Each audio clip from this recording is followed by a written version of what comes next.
ಶ್ರೀ ಗುರುಭ್ಯೋ ನಮಃ. ವಾಗರ್ಥಾವ್ಯವ ಸಂಪೃಕ್ತವು ವಾಗರ್ಥ ಪ್ರತಿಪತ್ತೆಗೆ ಜಗತಃ ಪಿತರವು ಒಂದೇ ಪಾರ್ವತಿ ಪರಮೇಶ್ವರ. ಪರಾತ್ಪರ ಯೂಟ್ಯೂಬ್ ಚಾನಲ್ನ ಎಲ್ಲ ವೀಕ್ಷಕರಿಗೆ ಸ್ವಾಗತ. ನಾನು ಕಳೆದ 5 ದಿನಗಳಿಂದ ಪಂಚಭೂತಗಳ ಬಗ್ಗೆ ಕೆಲವು ಮಾಹಿತಿಯನ್ನು ತಮ್ಮೊಂದಿಗೆ ಹಂಚಿಕೊಂಡಿದ್ದೆ. ಇವತ್ತು ವೇದಗಳನ್ನು ಕುರಿತು ಮಾತನಾಡೋದಕ್ಕೆ ಅಪೇಕ್ಷೆ ಪಟ್ಟಿದ್ದೀನಿ. ವೇದಗಳು ನಮಗೆ ನಮ್ಮ ಪುರಾತನ ಸಂಸ್ಕೃತ ಭಾಷೆಯಲ್ಲಿ ರಚಿಸಲಾಗಿರುವಂಥ ಒಂದು ಪುರಾತನವಾದಂಥ ಗ್ರಂಥ. ಸಂಸ್ಕೃತ ಭಾಷೆಯಲ್ಲಿ ರಚಿತವಾಗಿರುವ ಪುರಾತನವಾದ ಗ್ರಂಥಗಳೇ ನಮಗೆ ವೇದಗಳು. ಎಲ್ಲವುದಕ್ಕಿಂತ ಪುರಾತನವಾದ ಗ್ರಂಥಗಳು. ಈ ವೇದಗಳನ್ನು ನಾವು ಅಪೌರುಷೇಯ ಅಂತ ಕರೆದಿದ್ದಾರೆ. ಅಂದರೆ ಇದು ಮನುಷ್ಯನಿಂದ ರಚಿತವಾಗಿಲ್ಲದೆ ಇರತಕ್ಕಂಥದ್ದು. ಯಾವ ಮನುಷ್ಯನೂ ಕೂಡ ಇದನ್ನು ಬರೆದಿಟ್ಟಿಲ್ಲ, ದಾಖಲು ಮಾಡಿಲ್ಲ. ಹಾಗಾದರೆ ಇದು ಹೇಗೆ ಬಂತು ಅಂದರೆ, ನಮ್ಮ ಪುರಾತನ ಋಷಿಮುನಿಗಳು ಅವರ ತಪಶಕ್ತಿಯಿಂದ ಅಥವಾ ಧ್ಯಾನವನ್ನು ಮಾಡ್ತಾ ಇದ್ದಂಥ ಕಾಲದಲ್ಲಿ ಅವರ ಕಿವಿಗಳಿಗೆ ಕೇಳಿಸಿದಂಥ ಒಂದು ಅಪೂರ್ವವಾದ ಶಬ್ದಗಳನ್ನು ಅವರು ತಮ್ಮ ಮನಸ್ಸಿನಲ್ಲಿ ದಾಖಲು ಮಾಡಿಕೊಂಡು ಅವುಗಳನ್ನು ಪ್ರಕಟ ಮಾಡಿರುವಂಥದ್ದೇ ಈ ವೇದಗಳು. ಈ ವೇದಗಳು ಸರಿಸುಮಾರು 20,379 ಶ್ಲೋಕಗಳ ರೂಪದಲ್ಲಿ ಇವೆ. ನಂತರ ದ್ವಾಪರ ಯುಗದಲ್ಲಿ ಅವುಗಳನ್ನು ವಿಂಗಡಿಸಲಾಯಿತು. ವೇದವ್ಯಾಸರು ಅವನ್ನು 4 ಭಾಗಗಳಾಗಿ ವಿಂಗಡಿಸಿದರು. ಅದಕ್ಕೆ ಮುಂಚೆ ಇವೆಲ್ಲ ಒಂದೇ ರಾಶಿಯಾಗಿ ಇದ್ದಂಥವು. ಈ ವೇದಗಳನ್ನು ಅಪೌರುಷೇಯ ಅನ್ನುವಂಥ ಹೆಸರಿನಿಂದ ಕರೆದಿರೋದಕ್ಕೆ ಸಾಕಷ್ಟು ಸಾಕ್ಷಿಗಳು ಕೂಡ ನಮಗೆ ದೊರೆತಿವೆ. ಇವು ಯಾರಿಂದಲೂ ರಚಿತವಾಗಿಲ್ಲ. ಆದರೂ ಕೂಡ ಕೆಲವು ಧರ್ಮ ವಿರೋಧಿಗಳು ಇದು ಯಾರೋ ಮಾನವನಿಂದಲೇ ರಚಿತವಾಗಿರುವಂಥ ವಾದಿಸುವವರು ಕೂಡ ಇದ್ದಾರೆ. ಯಾವುದೋ ಒಂದು 4 ಸಾಲಿನ ಪದ್ಯವನ್ನು ರಚನೆ ಮಾಡಿರುವಂಥವರು ಅವರ ಹೆಸರುಗಳನ್ನು ದಾಖಲಿಸಿ ಅದನ್ನು ಬಿಡುಗಡೆ ಮಾಡ್ತಾರೆ. ಅಂಥದ್ದು ಈ ಮಹತ್ತರವಾದಂಥ ಸಂಸ್ಕೃತದ ಈ ವೇದಗಳ ರಾಶಿಯನ್ನು ಯಾರಾದರೂ ರಚನೆ ಮಾಡಿದರೆ ಅವರ ಹೆಸರುಗಳು ದಾಖಲಾಗದೇ ಇರ್ತಿರಲಿಲ್ಲ. ವೇದಗಳನ್ನು 4 ಭಾಗಗಳನ್ನಾಗಿ ವಿಂಗಡಿಸಿದ್ದು ವೇದವ್ಯಾಸರು ಅಂತ ದಾಖಲಾಯಿತು. ಆದರೆ ಅದನ್ನು ಕೊಟ್ಟಿರುವಂಥವ್ರು ಯಾರು ಅನ್ನುವಂಥದ್ದು ಎಲ್ಲೂ ದಾಖಲಾಗಿಲ್ಲ.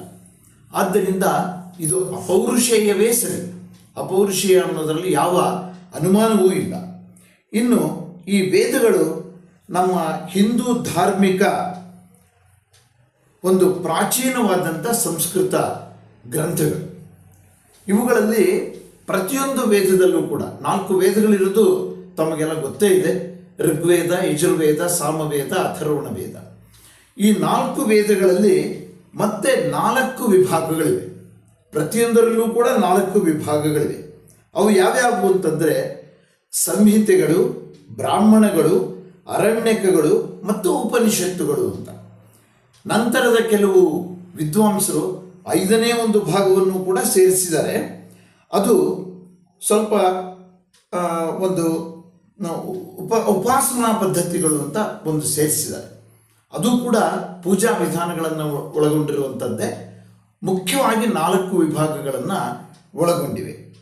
ಈ ವೇದಗಳನ್ನು ಕಲಿಸುವಂಥ ವಿಧಾನವೂ ಕೂಡ ನಮ್ಮ ದೇಶದಲ್ಲಿ ಕೆಲವು ಸನಾತನ ತತ್ವಶಾಸ್ತ್ರದ ಶಾಲೆಗಳ ಮೂಲಕ ಈ ವೇದಗಳನ್ನು ಬಿತ್ತರಿಸಲಾಯಿತು, ಬೋಧಿಸಲಾಯಿತು.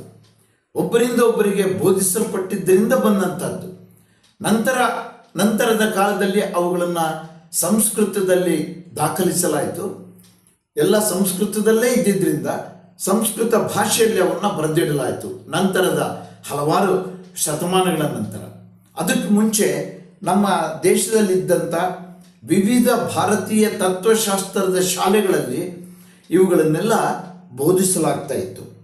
ಇವುಗಳನ್ನು ಬೋಧಿಸುವಂಥ ಕ್ರಮದಲ್ಲಿ ನಾವು ಕೆಲವು ಮುಖ್ಯವಾದಂಥ ಅಂಶಗಳನ್ನು ನಾವು ಪರಿಗಣಿಸಬೇಕಾಗುತ್ತೆ. ಋಗ್ವೇದದಲ್ಲಿ ಏನಿದೆ, ಯಜುರ್ವೇದದಲ್ಲಿ ಏನಿದೆ, ಸಾಮವೇದದಲ್ಲಿ ಏನಿದೆ, ಅಥರ್ವಣ ವೇದದಲ್ಲಿ ಏನಿದೆ ಅನ್ನುವಂಥದ್ದನ್ನು ನಾವು ತಿಳ್ಕೊಳ್ಬೇಕು. ಸ್ಥೂಲವಾಗಿ ಇವುಗಳನ್ನು ನಮಗೆ ತಿಳ್ಕೊಳ್ಳೋಕ್ಕಾಗದೇ ಇದ್ದರೂ ಸೂಕ್ಷ್ಮವಾದ ಅಂಶವನ್ನು ನಾನಿವತ್ತು ಹೇಳಬೇಕು ಅಂತಂದರೆ, ಋಗ್ವೇದದಲ್ಲಿ ಪ್ರಾರ್ಥನೆಗಳಿವೆ. ನಾವು ಭಗವಂತನನ್ನು ಕುರಿತಾದಂಥ ಪ್ರಾರ್ಥನಾ ವಿಧಾನಗಳು, ಆ ಪದ್ಧತಿಗಳು ಇದೆ. ಯಜುರ್ವೇದದಲ್ಲಿ ಯಜ್ಞಯಾಗಾದಿಗಳು, ಹೋಮಹವನಗಳನ್ನು ಮಾಡುವಂಥ ಪದ್ಧತಿಗಳಿದೆ. ಸಾಮವೇದದಲ್ಲಿ ಸಾಮಗಾನ ಅಂದರೆ ಹಾಡುಗಳ ರೂಪದಲ್ಲಿ ಹೇಳುವಂಥ ವೇದಗಳನ್ನು ತಿಳಿಸಲಾಗಿದೆ. ಅಥರ್ವಣ ವೇದದಲ್ಲಿ ಸಾಮಾನ್ಯವಾಗಿ ಅದನ್ನು ಕಂಡುಬರುವಂಥದ್ದು ಕೆಲವು ಒಂದು ವಿಶೇಷವಾದ ಒಂದು ಪೂಜಾ ವಿಧಾನಗಳೇ, ಆದರೆ ಅದನ್ನು ಕೆಲವು ವಿದ್ಯೆಗಳು, ವಿಶೇಷವಾದಂಥ ವಿದ್ಯೆಗಳು ಅಥರ್ವಣ ವೇದದಲ್ಲಿ ಕಂಡುಬರುವಂಥದ್ದು ಅವು ಮಾಂತ್ರಿಕ ವಿದ್ಯೆಗಳು ಅಂತ ಕರೆದಿದ್ದಾರೆ.